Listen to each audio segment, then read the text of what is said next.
మన ప్రభు అయిన యేసుక్రీస్తు వారి యొక్క ప్రశస్తమైనటువంటి నామములో ప్రతి బుధవారము సాయంత్రకాల సమయమందు దేవుని యొక్క సన్నిధిలో ఏర్పాటు చేయబడినటువంటి బైబిల్ స్టడీకి ప్రభు బిడ్డలుగా కూడిచ్చినటువంటి వారికి, శబ్ద తరంగాల ద్వారా వింటున్నటువంటి బిడ్డలకును, లైవ్లో వీక్షిస్తున్న బిడ్డలకును ప్రభు పేరిట వందనములు, ప్రభు పేరిట శుభములు నేను తెలియచేస్తూ ఉన్నాను.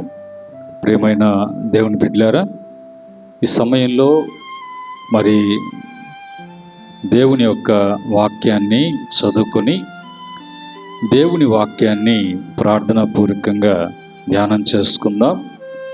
సామెతల గ్రంథము 2వ అధ్యాయము 8వ వచనములో ఉన్నటువంటి మాటను మనము చదువుకొని ప్రార్థనాపూర్వకంగా ధ్యానం చేద్దాం.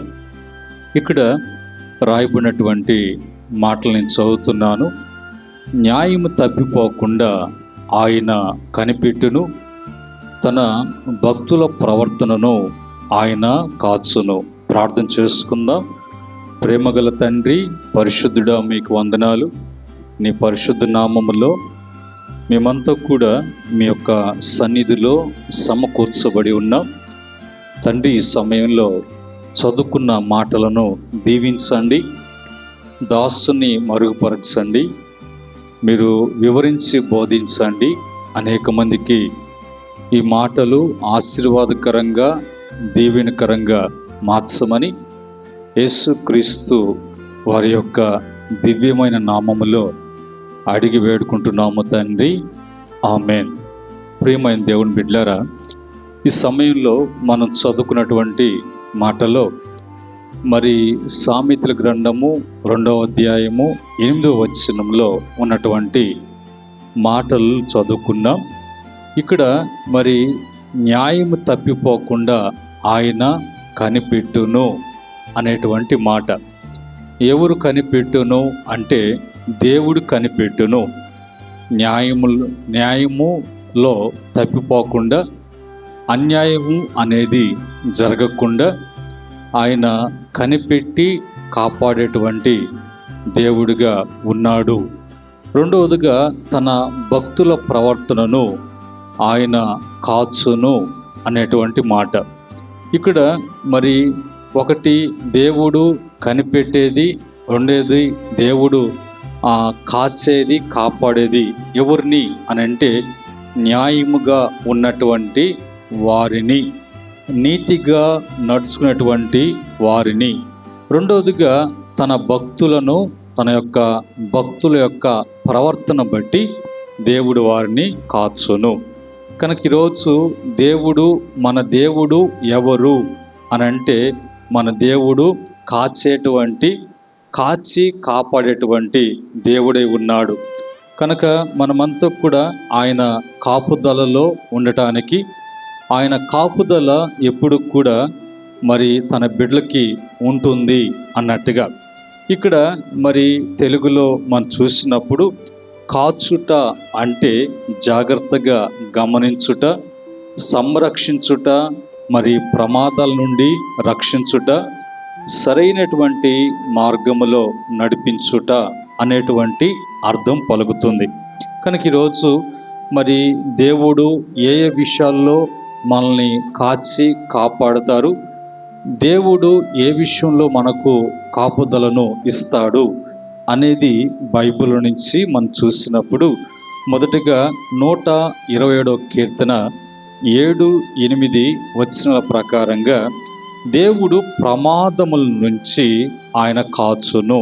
ఎలాగా అంటే మరి బైబిల్లో ఆ వచనాలని, చరణాలు మనం చూసినప్పుడు ఏ అపాయము రాకుండా యెహోవా నిన్ను కాపాడును, ఆయన నీ ప్రాణమును కాపాడును, ఇది మొదలుకొని నిరంతరము నీ రాకపోకల యందు యెహోవా నిన్ను కాపాడును అనే మాట అక్కడ రాయబడు.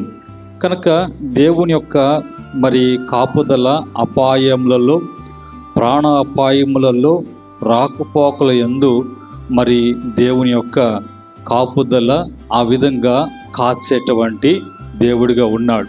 ఆ విధంగా దేవుడు మరి ప్రమాదాల నుంచి కాచి కాపాడాలి అని అంటే ఏం చేయాలి అనేది మనము ఆ యొక్క 121 కీర్తన మొదటి 1-2 చరణాల్లో చూసినప్పుడు అక్కడ కొండల తట్టు నా కన్నులెత్తుచున్నాను, నాకు సహాయము ఎక్కడి నుంచి వచ్చును, భూమి ఆకాశములను సృజించినటువంటి యెహోవా వలనే నాకు సహాయము కలుగును అనేటువంటి మాట అక్కడ రాయబడింది. దానికి ఆత్మీయంగా అర్థం ఏంటంటే, ఏ చిన్న అవసరం ఉన్నా, ఏది మనకి అక్రత ఉన్నా అది తీర్చేది దేవుడే. మనల్ని సృజించిన దేవుడు, మనల్ని పోషించే దేవుడు, మన క్షేమమును కోరుకునేటువంటి దేవుడు, మనలను సంరక్షించేటువంటి దేవుడు ఉన్నాడు. అలాగా మనము ప్రతి అవసరము కూడా దేవుని వైపు చూడాలి. దేవుని వైపు చూసి దేవుని వలన పొందుకునేటట్లుగా మనం ఉండాలి. ఎందుకంటే దేవుడు చెప్తున్నాడు, నాకు అసాధ్యం అంటూ ఏదైనా ఉన్నదా? మనుషులకు అసాధ్యమే కానీ దేవునికి సమస్తము కూడా సాధ్యము. కనుక సాధ్యపడేటువంటి దేవుని యొద్దకు రావాలి. మరి కార్యములను జరిగించేటువంటి, సఫలం చేసేటువంటి దేవుని వైపు చూడాలి. కానీ లోకం వైపు, మనుషుల వైపు చూస్తే దాని వలన ఏ ప్రయోజనము ఉండదు. కనుక మన దేవుడు మరి కాపుదల అనేది, కాచేది అనేది వేటిలో అంటే ప్రమాదముల నుంచి ఆయన మనల్ని కాచేటువంటి దేవుడిగా ఉన్నాడు. రెండవదిగా దేవుడు మనల్ని ఏ విధంగా కాస్తాడు, ఏ విధంగా కాపాడుతాడు, దేవుడు ఏ విషయంలో కాపాడుతాడు అన్నప్పుడు సామెతల గ్రంథము 3వ అధ్యాయము 5-6 వచనములలో ఉన్నటువంటి మాటల ప్రకారంగా చెడు మార్గముల నుండి కాచును అనే మాట మనం హెడ్లైన్గా పెట్టుకొని, సైడ్ హెడ్లైన్ పెట్టుకొని అక్కడ మనం చూసినప్పుడు పాపపు మార్గములో పడిపోకుండా హెచ్చరిస్తాడు.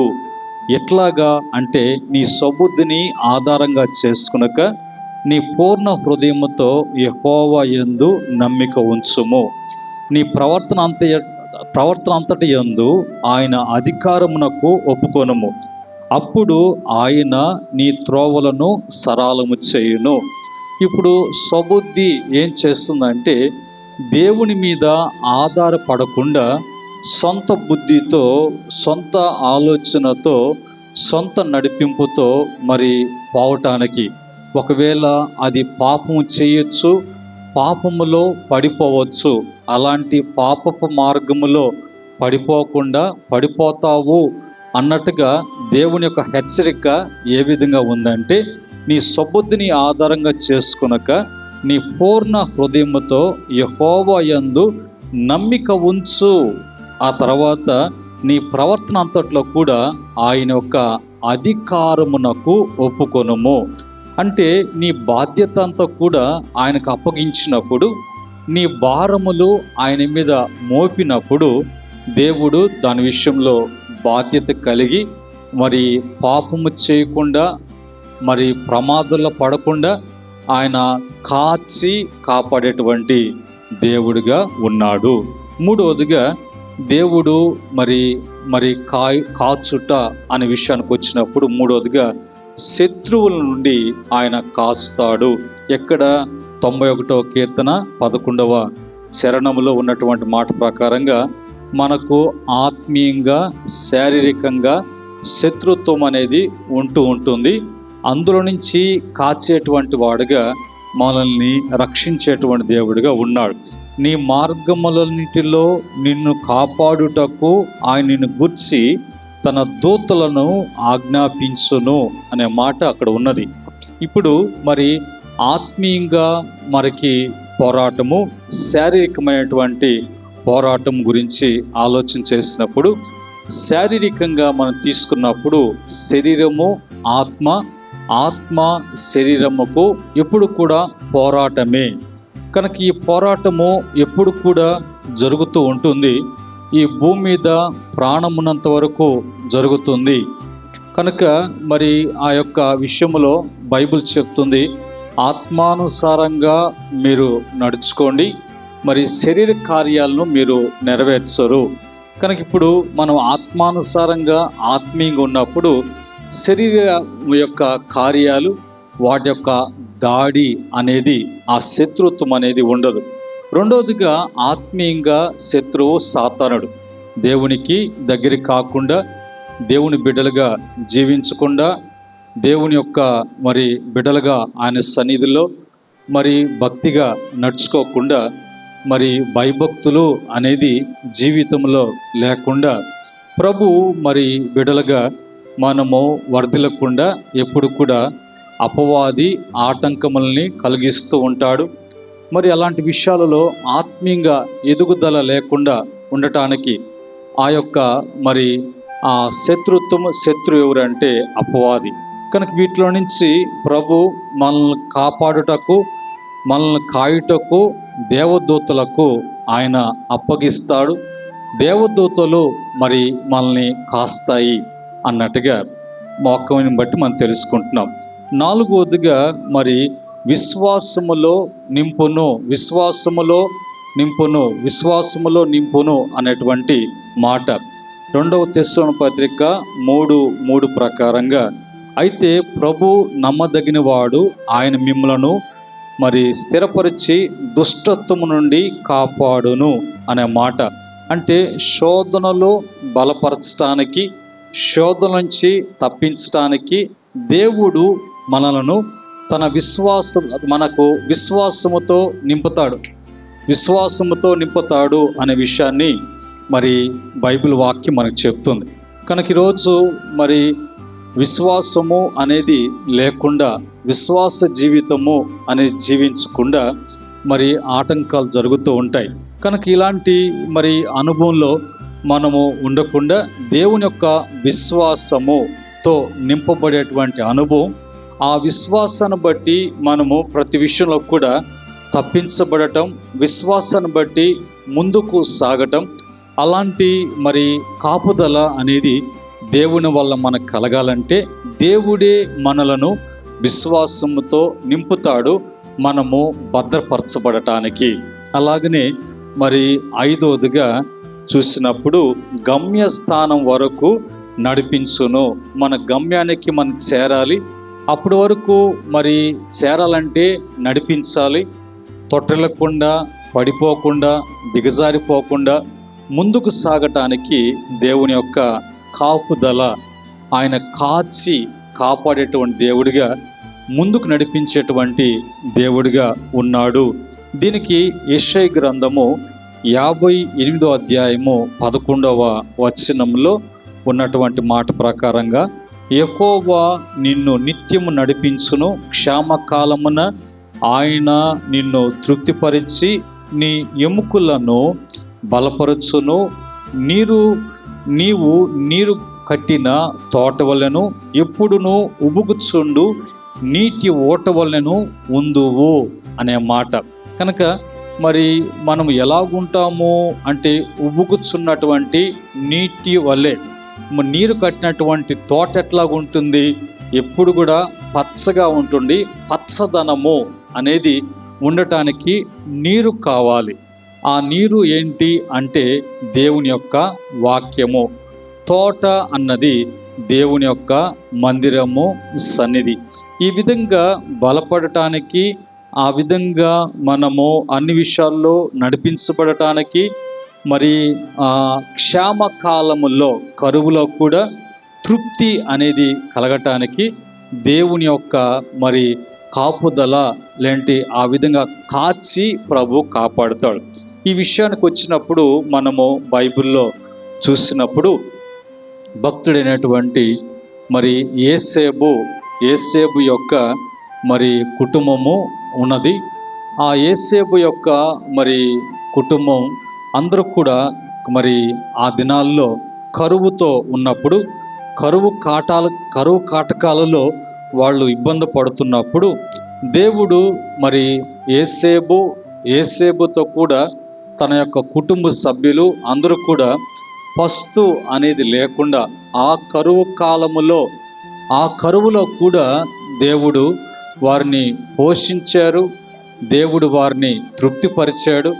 వారు ఇంచుమించుగా వాళ్ళ యొక్క ప్రాంతానికి కరువు రాలేదు, వాళ్ళు నివసిస్తున్నటువంటి స్థలంలో తెగులు రాలేదు, వాళ్ళకి ఎలాంటి ప్రాణ అపాయము కలగలేదు. కారణం ఏంటి అని అంటే వాళ్ళు దేవుని ప్రజలై ఉన్నారు, దేవుని భక్తులై ఉన్నారు, దేవుణ్ణి విశ్వసించేటువంటి వారు ఉన్నారు, దేవుని మీద ఆధారపడేటువంటి వారు ఉన్నారు. దేవుడే వారికి సహాయము అని దేవుని వైపే వారు చూశారు. వారి యొక్క పరిశుద్ధతను కాపాడుకున్నారు. వారి యొక్క భక్తి జీవితంలో భయము కలిగి ముందుకు సాగారు.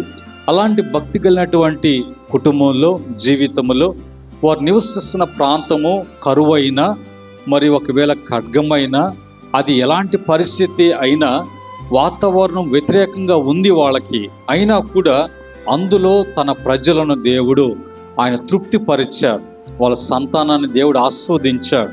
అబ్రహాం గారితో చెప్పినట్లుగా నీ సంతానము ఆకాశ నక్షత్రం వలె, మరి భూమి మీద ఉన్నటువంటి ఇసుకురేణి వలె నీ సంతానము అంత అధికమవుతుంది. నీ సంతానాన్ని ఆ విధంగా ఆస్వాదిస్తాను. నీ సంతానమే కాదు, నీ వంశవలనే కాదు, నిన్ను బట్టి అనేకమైనటువంటి వంశవాళ్ళు ఆస్వాదించబడతాయి. ఆ వంశవాళ్ళ నుంచి నేను ఈ లోకానికి యేసుగా, రక్షకుడిగా, విమోచకుడిగా వస్తానని మన పితరులతో ఆయన ఏ విధంగా అయితే ప్రమాణం చేశారో, ప్రమాణ వాక్య ప్రకారంగా యేసుక్రీస్తు వారు ఈ లోకానికి ఆయన రావటం జరిగింది. మరి మానవుడు ఏ పరిస్థితుల్లో, ఏ తెగుల్లో, ఏ దరిద్రములో, ఏ అనారోగ్యములో, ఏ మరి సాతాను శక్తులతో, చీకటి శక్తులతో, మరి కుటుంబంలో సమాధానం లేకుండా, ఆనందము లేకుండా, సుఖము లేకుండా, ఐక్యత లేకుండా, స్థిరత్వం లేకుండా, స్థితిగతులు లేకుండా సతమతమైపోతున్నటువంటి దరిద్రులుగా జీవిస్తున్నటువంటి వారిని గొప్పవారిని చేయటానికి, వారి ఆరోగ్యవంతులుగా చేయటానికి, క్షేమము కలగటానికి, సంతోషించటానికి, కుటుంబాలుగా ఫలించడానికి, వృద్ధి చెందటానికి, అందరూ కూడా రక్షించబడటానికి, అందరూ కూడా నిత్యజీవం ప్రవేశించటానికి యేసు ప్రభు వారు ఈ లోకానికి వచ్చారు. ఆ యొక్క ధనవంతుని స్థితి మనకిచ్చాడు. మన దారిద్ర్యం తీసుకొని ఆయన మీద వేసుకున్నాడు. మన రోగాల్ని, మన శాపాల్ని ఆయన శిలువ మరణం ద్వారా కొట్టివేశాడు. మన యొక్క అపవిత్రమైనటువంటి జీవితాన్ని ఆయన రక్తము చేత కడిగి శుద్ధి చేశాడు.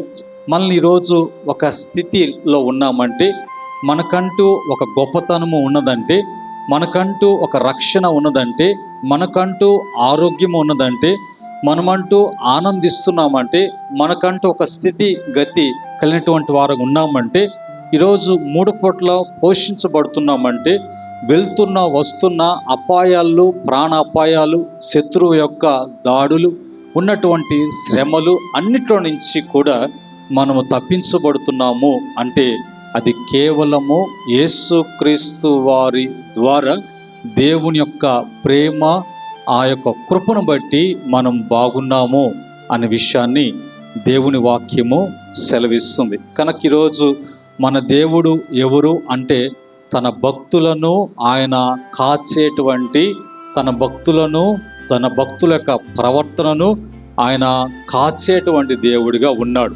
కనుక ఈరోజు మనలో ఉండవలసినటువంటిది ఏంటి అంటే ప్రవర్తన. ఎలాంటి ప్రవర్తన? భక్తి కలిగినటువంటి ప్రవర్తన. భక్తి కలిగినటువంటి ప్రవర్తనలు ఏముంటుంది అంటే, ఆ భక్తి కలిగినటువంటి ప్రవర్తనలో మరి విశ్వాసం ఉంటుంది, పరిశుద్ధత ఉంటుంది, ప్రార్థన ఉంటుంది, వాక్యం ఉంటుంది, వినయం ఉంటుంది. భయభక్తులతో మరి తప్పులు చేయకుండా, పాపాలు చేయకుండా మంచిగా జీవించడానికి, మంచిగా ప్రవర్తించడానికి, మరి అలాంటి జీవితము భక్తి జీవితము ద్వారా భక్తి వలన జరుగుతుంది అనే విషయాన్ని మనకు దేవుని వాక్యము తెలియచేస్తున్నప్పుడు, దేవుని వాక్యం చేత తెలియపరుస్తున్నప్పుడు మనము తెలుసుకొని ఆ విధంగా ఉన్నప్పుడు మనలను కాచేటువంటి దేవుడు, మన దేవుడు మనల్ని కాచి కాపాడేటువంటి దేవుడిగా మనకున్నాడు అనేది మనకు అర్థమవుతుంది. మన కార్యాలన్నీ కూడా మరి జరుగుతున్నటువంటి మంచి కార్యాలను బట్టి, మన యొక్క స్థాయి ఎదుగుతున్న బట్టి, మనకున్నటువంటి ఆరోగ్యాన్ని బట్టి, మనకున్నటువంటి సమాధానం బట్టి, మనం 3 పూట్ల తినడం కానీ, మరి మంచిగా నిద్రించడం కానీ అన్నీ కూడా దేవుని వలనే అనేది నీకు అర్థం కావాలంటే నీ యొక్క భక్తిహీనత, నీ బుద్ధిహీనత, నీ అవిశ్వాసము, నీ అవిధేయతని విడిచిపెట్టి ప్రభు పిలుస్తున్నాడు. ప్రయాసపడి భారం మోసుకుంటున్న సమస్య జనులారా, నా యొద్దకు రండి, నేను మీ భారములన్నీ తీసివేసి మీ జీవితాలలో నేను సమాధానం ఇస్తాను. మీరు కోరినట్లుగా మంచి జీవితాన్ని మీరు జీవించగలరు అని ప్రభు తన వాక్యం ద్వారా మనకి తెలియచేస్తున్నారు. ఆ క్రమంలో తన భక్తులను ఆయన కాచేటువంటి వాడుకున్నాడు. ఆయనకు భయపడేటువంటి వారిని ఆయన కాచేటువంటి వాడుకున్నాడు. ఆయనందు నమ్మికుంచు వారిని కాచేటువంటి వాడుకున్నాడు. నీతిగా నడిచేటువంటి వారిని ఆయన కాపాడేటువంటి వాడుకున్నాడు. ఆయన గురించి ప్రార్థన చేసేటువంటి వారిని ఆయన కాచేటువంటి దేవుడిగా ఉన్నాడు. ఎలాగ కాచబడతామో అది మాకు ఎట్లా తెలుస్తుంది అంటే బైబిల్లో తన వాక్యము ద్వారా కీర్తన 119వ కీర్తన 105వ చరణ ప్రకారంగా దేవుని వాక్యం ద్వారా మనము మరి కాచేబడేటువంటి వారుగా ఉంటాం. రెండవదిగా పరిశుద్ధాత్మ ద్వారా యోహాను సువార్త 16:13 ప్రకారంగా మరి పరిశుద్ధాత్మ ద్వారా మనము కాచబడతాము. మూడవదిగా దేవుని దూతల ద్వారా కీర్తన 91:11 ప్రకారంగా దేవదూతలు మనల్ని కాచుతాయి. నాలుగవదిగా సంఘము మరియు దేవుని సేవకుని ద్వారా హెబ్రీ పత్రిక 13:7 ప్రకారంగా మరి సేవకుడు అన్ని చెప్తూ ప్రార్థన చేస్తూ భద్రత కొరకు, కాపుదల కొరకు, నడిపించడం కొరకు సేవకుని ద్వారా దేవుడు ఆ విధంగా కాస్తాడు. ఆ తర్వాత మరి పరిస్థితుల ద్వారా మనము అందరం కూడా మరి ఆ విధంగా కాపాడటానికి, భద్రపరచబడటానికి దేవుని యొక్క ఏర్పాటు అయి ఉన్నది. ఈ మాటలను బట్టి ఈరోజు మన అనేక విషయాలు తెలుసుకున్నాం. మన దేవుడు ఎవరో తెలుసుకున్నాం. మన దేవుడు ఏం చేస్తాడో తెలుసుకున్నాం.